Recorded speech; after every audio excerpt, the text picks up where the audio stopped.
Bonjour, on est vendredi et on est vendredi le 10 février 2012. Et je sais, certains d'entre vous vont m'envoyer des mails ou mettre des commentaires sur le blog. C'est très gentil de votre part de me dire que je n'ai pas l'air en super forme. Et le fait est que je ne suis pas en super forme. Euh, du coup, si vous me voyez hésiter quelquefois dans ma vidéo, ne vous inquiétez pas. Si vous voyez cette vidéo, c'est que j'aurais décidé qu'elle peut quand même passer, c'est-à-dire que j'aurais retrouvé mon fil, le fil de ma pensée au bout d'un moment. Sinon, je la recommencerai, c'est pas très compliqué. Voilà, mais il y a des choses dont je voudrais quand même vous parler aujourd'hui parce que l'heure est grave. Bon, je dis pas ça souvent, je crois que j'ai jamais dit ça en réalité dans une vidéo, mais l'heure est grave. L'heure est grave parce que ce qu'on voit en train de se passer à propos de la Grèce, ça va se passer chez nous un jour ou l'autre. Voilà. Alors on a tendance, j'en ai parlé à propos d'un compte rendu que j'ai fait sur le blog, d'un film que j'ai regardé, un film de 1960, fin 1960, le film est sorti en 1961, qui s'appelle Chronique d'un été. On a tendance, et on le voit dans ce film où les gens parlent de la vie comme elle est, du fait d'être heureux, on a tendance à croire que les choses sont toujours graves ailleurs, à une autre époque. Non, ça peut être chez nous et ça peut être maintenant. Et ce qui se passe en Grèce se passera chez nous un jour ou l'autre si nous ne faisons pas les choses qu'il faut pour empêcher que ça se passe de cette manière-là. Alors, j'ai pris l'habitude de donner un titre à mes vidéos qui s'appelle le temps qu'il fait. Et celle-ci, je vais l'appeler Pourquoi c'est simple, même si ce n'est pas pour la raison qu'on vous donne d'habitude. Voilà. Alors, je vais vous expliquer la situation comme elle est, très simplement, comme on peut la mettre dans une petite vidéo. J'essaierai d'écrire ça aussi, hein, d'en faire un texte où j'explique les choses un peu plus systématiquement. Mais vous verrez, c'est simple et c'est très dangereux et c'est grave, mais pas pour les raisons qu'on vous raconte d'habitude, avec d'autres facteurs qui vous expliquent pourquoi on est dans la situation où on est, à cause de la monnaie, à cause de ceci, à cause des autres, et ces autres peuvent être un certain type d'autres ou un certain type d'autres encore. Mais la raison, vous allez voir, c'est en raison d'un mécanisme. Ça n'a pas grand-chose à voir si, bon, il y a des gens qui sont méchants et donc des autres qui sont bons, et il vaut mieux être bon que méchant, mais c'est essentiellement un système, c'est une mécanique, c'est une structure dans laquelle nous sommes pris, et dont on pourrait essayer d'en sortir. Mais je vais essayer d'en mettre les termes à plat. Bon, je ne sais pas combien de temps ça va prendre, on verra à l'arrivée combien de minutes ça fait. J'essaierai d'être le plus simple possible, d'aller le plus rapidement possible pour ne pas perdre dans les détails. Voilà. Nous vivons dans des sociétés maintenant, et ça fait un moment, et d'autres sociétés ailleurs sont en fait simplement des variétés, des variations sur ce thème-là. Mais nous vivons dans des sociétés où il y a essentiellement trois types de personnes. Bon, il y a des gens qui reçoivent des salaires. Ils reçoivent des salaires parce qu'ils vont travailler quelque part, et pour le temps qu'ils passent et pour les compétences qu'ils ont, on leur paye un certain salaire. Bon, alors c'est pas aussi simple. L'argent qu'on leur donne, c'est pas déterminé simplement par leurs compétences, par l'offre et la demande. C'est plus compliqué que ça. Je vais revenir sur le système général. Il y a des gens aussi qui dirigent des entreprises. Bon, qui ont décidé un jour de faire une entreprise, ils l'ont lancée, c'est eux qui sont chargés de trouver l'argent qu'on va payer à ceux qui seront salariés dans ces entreprises. C'est eux qui sont obligés de faire la supervision, de s'arranger pour que ça marche à l'intérieur de cette entreprise. Bon, les entreprises fonctionnent sur le mode militaire. C'est peut-être pas la meilleure manière de faire, mais enfin c'est l'habitude qu'on a pris. Mais il faudrait revenir là-dessus aussi. Et il y a un troisième type de gens qui peuvent être les mêmes, ça n'a pas d'importance, mais il y a des gens qui ont de l'argent en trop.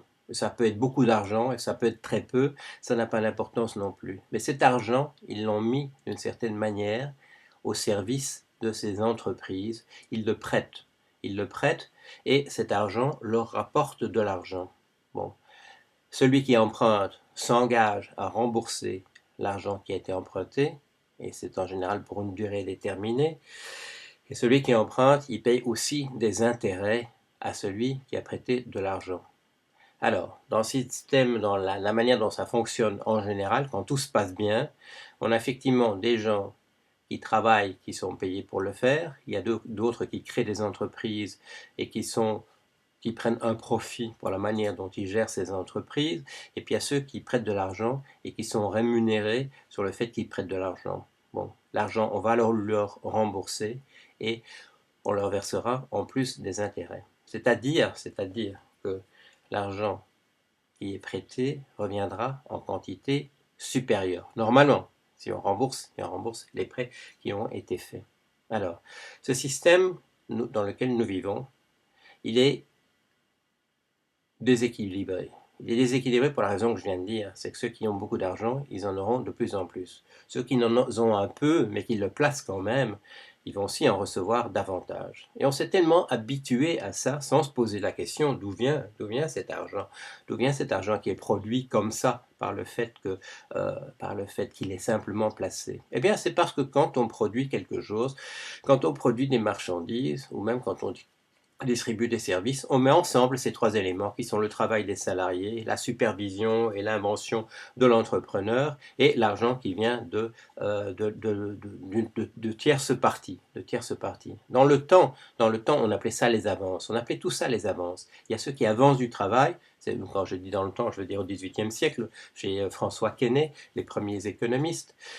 Il y a ceux qui avancent leur travail, il y a ceux qui avancent leur inventivité, leur esprit d'entreprise, le fait de superviser le travail fait par les autres, et ceux qui avancent de l'argent. Bon. La manière dont avec tout ça, on crée de la richesse. Et cette richesse, après, on la distribue entre les trois parties. La manière dont on distribue cette richesse, les économistes ont essayé depuis le XVIIIe siècle de lui donner un fondement, d'essayer d'expliquer pourquoi ceux qui prêtent le capital reçoivent en général beaucoup plus que les autres, par le système de taxation, par des différents moyens. Il n'y a pas d'explication. Les économistes n'ont pas trouvé d'explication. Il n'y a pas de facteur rationnel. Je peux vous assurer qu'ils se sont cassés la tête sur cette question. Pendant un certain temps, les meilleurs sont arrivés à la conclusion qu'il n'y a pas moyen d'expliquer comment ça marche exactement, quel est le principe selon lequel ça se fait, sauf le rapport de force entre les parties. Alors, quand tout va bien, il y a un certain équilibre dans ce système. Et en particulier, un des éléments qui fait l'équilibre de ce système, qui fait que malgré qu'il y a une machine à concentrer la richesse à l'intérieur du système, par le fait qu'on paie des intérêts à ceux qui prêtent de l'argent, et qui fait gonfler la partie que possèdent un certain nombre de possédants qui se trouvent là, qu'on appelle les capitalistes, parce que ce sont eux qui apportent ces sommes, ces avances en argent, qu'on appelle le capital. Il y a un certain équilibre quand tout va bien, parce qu'il y a un certain nombre de gens qui ne remboursent pas l'argent qu'ils ont emprunté. Et par conséquent, ça compense les intérêts qui sont payés. Dans ces intérêts qui sont payés, ça c'est très important parce que ça va expliquer pourquoi tout va si mal maintenant. Dans ces intérêts qui sont payés, dans ce taux d'intérêt, il y a deux composantes essentiellement. Il y a le profit que fait celui qui prête de l'argent, et il y a aussi une prime de risque qu'il met à l'intérieur de ce taux. Cette prime de risque, elle est là pour compenser le fait que dans certains cas, les prêts ne seront pas remboursés. Voilà. Le système a quand même tendance à être déséquilibré pour la raison que j'ai dite. Quand tout va bien, ceux qui empruntent le capital le rembourseront et ils paieront des intérêts en plus, et donc il y aura une concentration inéluctable de la richesse. Bon. Si vous regardez la distribution du patrimoine aux États-Unis, au fil des âges, au fil des années, vous verrez, c'est très simple. Il y a deux pics. Il y a un pic en 1929, et puis ça retombe, etc. Et puis un autre pic qui est en 2008. Ce n'est pas par accident. Ça n'a pas aucun rapport, c'est pas une coïncidence, c'est un rapport avec ce dont je parle. Parce que quand la concentration de la richesse est trop élevée, il y a un certain nombre de choses qui se passent en même temps. Il y a le fait que des tas de capitaux qui sont là libres parce qu'on ne peut plus les investir dans des compagnies qui produiraient des marchandises que les gens ne peuvent plus acheter, que ces capitaux vont se placer sur les marchés sans autre raison que de faire des paris, et ces paris, ce qu'on appelle la spéculation, ça envoie le mécanisme de formation des prix valdinguer. Les prix montent dans toutes les directions. Un jour ils montent, un jour ils baissent, ça n'a pas de raison particulière, sauf la présence du spéculateur qui essaye de faire de l'argent en faisant monter le prix. Et sur les marchés que nous avons maintenant, ce sont des marchés symétriques, on peut aussi se placer en position telle qu'on gagnera si les prix baissent. Donc le marché symétrique, les prix, ce qui sera important, c'est le développement de tendances. Et ça n'a rien à voir avec la psychologie humaine, ça n'a rien à voir avec M. Girard, ça n'a rien à voir avec ça. C'est simplement une règle très simple que celui qui place son argent veut le vendre à un prix plus élevé auquel il a acheté. La nature humaine n'a rien à voir là-dedans. C'est une loi extrêmement simple. Bon, alors j'ai dit, le système parfois est équilibré parce qu'il y a un certain nombre de gens qui ne peuvent pas rembourser les prêts qu'ils font. Dans ce rapport de force qui décide de la distribution de la richesse, un rapport de force, il a toujours tendance à se renforcer davantage. Ce qui s'est passé du côté de ceux qui reçoivent des salaires, et on ne va pas se cacher, on ne va pas se voiler la figure, on ne va pas se demander où sont passés les prolétaires de Robespierre et de Karl Marx. Les prolétaires de Karl Marx et de Robespierre, ils n'ont pas disparu, ils ne sont pas partis en Chine, ils ne travaillent pas dans des usines en Chine ou en Indonésie ou au Vietnam. Non, ce sont ceux qu'on appelle les salariés aujourd'hui. Bon, ça vous fait peut-être un choc si vous êtes salarié, mais bon, il ne faut pas se voiler la face, c'est bien vous, c'est bien vous. Et ce qui s'est passé dans ce rapport de force, et là joue un rôle très important. Mais je ne vais pas entrer dans les détails, je ne vais pas entrer là-dedans, mais on a inventé en 1975, c'est une firme qui s'appelle McKinsey, a trouvé un moyen de modifier ce rapport de force en faveur déjà de ceux qui apportent le capital et de ceux qui sont les dirigeants des très grandes entreprises. Ils sont arrivés à ce qu'ils ont appelé aligner les intérêts de ces deux groupes. Comment on l'a fait, c'est avec un truc qui s'appelle les stock options. Bon, je vous ai dit, je n'entre pas dans les détails, mais ça a permis de renforcer le rapport de force en faveur, de ces deux groupes qui du coup sont devenus unis, sont devenus unifiés, dont les intérêts se sont effectivement entièrement alignés. Ça allait bien pour les dirigeants des grosses entreprises et pour les capitalistes, les apporteurs, les gens qui apportent le capital, au même moment et pour les mêmes raisons. Qu'est-ce qui s'est passé? C'est pas par hasard ce 1975, c'est pas par hasard. C'est pas par hasard que c'est à cette époque-là aussi que les salaires ont commencé à stagner, que les salaires n'ont pas augmenté en fonction de la productivité qui augmentait grâce à l'informatique, grâce au fait qu'on pouvait faire beaucoup plus avec la même quantité de travail. Les salaires ont stagné. Pour empêcher que ça se voit trop, on a permis aux gens qui étaient les salariés, pour qu'ils n'avaient plus assez d'argent, on leur a rendu les choses pas trop difficiles en leur permettant d'accéder davantage au crédit. On a emprunté de plus en plus, les maisons sont devenues de plus en plus chères, là où des choses dont on avait vraiment besoin, ces choses-là sont devenues de plus en plus chères et les gens ont été obligés de mettre de plus en plus l'argent là-dedans. Ils ont dû emprunter davantage. Quand on emprunte pour 15 ans, pour 20 ans, pour 30 ans, très facilement la somme des intérêts va atteindre le même niveau que la somme qu'on a empruntée et par conséquent on devra hypothéquer des salaires à venir en quantité de plus en plus grande.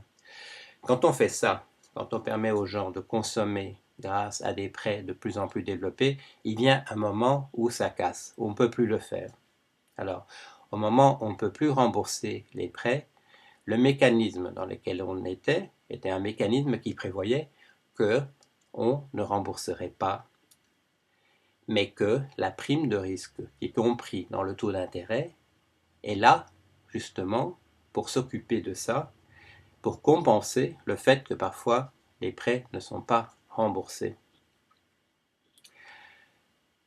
Si on veut empêcher que ça fonctionne de cette manière-là, si on veut empêcher que les prêts ne soient jamais remboursés, à ce moment-là, on dérègle encore davantage le système.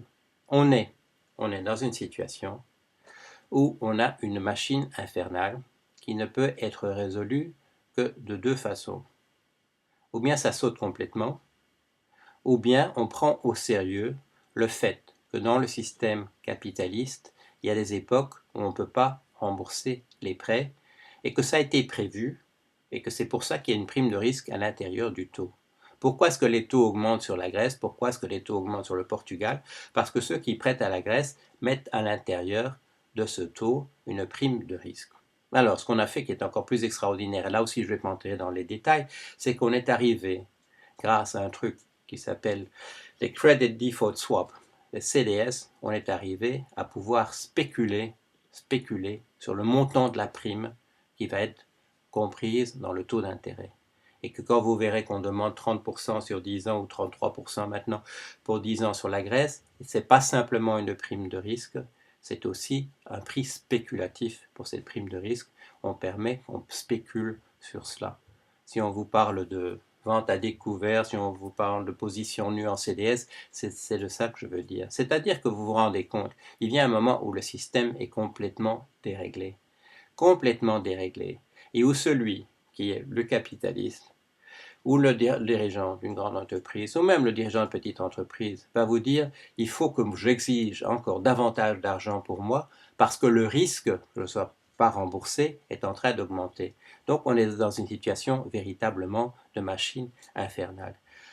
Le salarié, lui qui a de moins en moins d'argent, qui ne peut plus acheter, qui ne peut plus faire fonctionner la machine économique en achetant par des marchandises parce qu'il n'a plus d'argent, parce qu'on ne lui prête plus non plus, etc. Il dit, c'est à moi qu'il faut donner l'argent en priorité. Et lui, il a raison. Lui a raison. Si on veut relancer la machine, si on veut garder ce système, il n'y a qu'une solution. Il faut utiliser la soupape de sécurité qui est à l'intérieur, c'est-à-dire qu'on ne rembourse pas les prêts qui ont été consentis parce que le système est absolument dans une impasse. Si on insiste pour que les prêts soient remboursés, on pousse, je vais utiliser l'expression, l'image la semaine dernière, on pousse de plus en plus sur le couvercle de la marmite où l'eau est en train de bouillir et ça finira par sauter. Dans la logique de celui qui nous représente en ce moment à Athènes, qui est représentant de l'Union européenne, de la Banque centrale européenne, du Fonds monétaire international. Ces gens croient qu'il n'y a qu'une seule solution, c'est de demander davantage aux salariés de payer l'addition, de faire baisser encore leur salaire. La raison pour laquelle le système est dans l'état où il est, c'est parce que les salaires déjà étaient trop bas. C'est pas de ce côté-là que la solution est. On dit oui, mais regardez les autres, ils prennent de plus en plus de risques et ils risquent qu'on ne les rembourse pas. Oui, c'est comme ça que ce système fonctionne. Oui, il faut se mettre en face de la réalité et comprendre que ce système, avec sa prime de risque compris dans le taux d'intérêt, il a été conçu de cette manière-là pour tenir compte du fait que certaines fois, les prêts ne seront pas remboursés. Alors si vous regardez dans l'histoire, la solution qu'on a utilisée, on l'a utilisée récemment, enfin dans les années assez récentes, on l'a utilisée en Indonésie, en Argentine, en Russie, mais, on nous dit tout ça c'est très loin, tout ça c'est ailleurs, tout ça ne nous concerne pas. Non, c'est comme ça que le système marche. À certains moments, on ne peut pas rembourser les crédits et c'est la seule solution pour sauver ce système capitaliste. Bon. Si on ne le fait pas, si on refuse de le faire, il faut qu'on le sache, et il faut que vous le sachiez, messieurs de l'Union européenne qui nous représentez à Athènes, il faut que vous le sachiez, messieurs de la BCE qui nous représentez à Athènes, il faut que vous le sachiez, messieurs et mesdames du FMI qui sont à Athènes, si vous insistez pour que ce soit les salariés eux-mêmes qui payent ça, vous condamnez ce système capitaliste. Vous le rendez impossible de le sauver. Alors c'est ça que vous êtes en train de faire. Alors c'est ce que Edgar Poe appelait le démon de la perversité. Vous êtes en train de faire le contraire de ce que vous croyez être en train de faire. Vous croyez que vous êtes en train de sauver le système capitaliste, vous êtes en train de l'enterrer. Alors certains d'entre vous ici qui me regardent diront bah, tant mieux pour lui. Tant mieux pour lui, sauf que, en général, ce système, quand il est vraiment les soubresauts de l'agonie, il n'est pas beau à voir et il n'est pas très gentil et ça fait du mal et c'est vraiment pas beau à voir. Regardez ce qui se passe en Grèce. Il y a maintenant sur le blog, il y a quelqu'un qui fait un très bon blog depuis un certain temps sur les événements en Grèce, on en a parlé. Il montre ses papiers sur mon blog aussi, ça lui permet à lui de voir d'avoir davantage de gens qui lisent ses billets et nous ça nous permet d'avoir une information qui vient directement en Grèce. La Grèce n'est pas loin ailleurs à une autre époque. Là, ce qui se passe en Grèce maintenant, c'est ce qui va se passer dans les jours prochains dans le pays où vous habitez. Ça vous concerne vous, c'est en train de se passer chez vous parce que ça fait partie du même processus. On met le couvercle sur la marmite d'eau bouillante et où on pousse, on refuse de comprendre comment fonctionne ce système. Alors, j'essaie de vous donner une explication simple. On me dira, oh, vous allez dans les commentaires dit oui, il manque ceci, il manque cela, vous n'êtes pas vraiment entré dans le détail des CDS et de système des stock options, non parce que j'ai considéré que c'était relativement des détails, mais j'ai voulu vous expliquer le système dans son fonctionnement global, j'ai voulu vous expliquer pourquoi j'ai dit en entrée que l'heure est grave, c'est parce que ce système fonctionne d'une certaine manière et on est en train volontairement, délibérément, mais pas pour le faire sauter parce qu'on ne se rend pas compte que c'est ça qu'on est en train de faire, on est en train de le conduire à sa perte une fois pour toutes. Bon, quand je dis dans un livre que le capitalisme est à l'agonie, je le répète, toujours, c'est un constat, c'est pas un souhait, c'est pas une chose que j'essaie de mettre en place, c'est une constatation. Je suis un chercheur en sciences sociales, je fais cette constatation, je dis c'est ça qui est en train de se passer, de la même manière que j'ai essayé de le faire dans cette petite vidéo du vendredi. Alors il y aura des choses à ajouter, je vais essayer de mettre tout ça par écrit de manière claire, mais c'est ça que je voulais vous dire aujourd'hui. J'espère que vous avez compris pourquoi l'heure est grave, pourquoi ce qui se passe en Grèce est plus important que les élections dans votre pays. C'est plus important de savoir si on vend des avions Rafale ou autre chose. C'est beaucoup plus important. Regardez ce qui est en train de se passer en Grèce. Ça ne se passe pas loin, ça ne se passe pas ailleurs, ça se passe chez vous aujourd'hui et c'est pour demain matin. Voilà, passez une bonne semaine.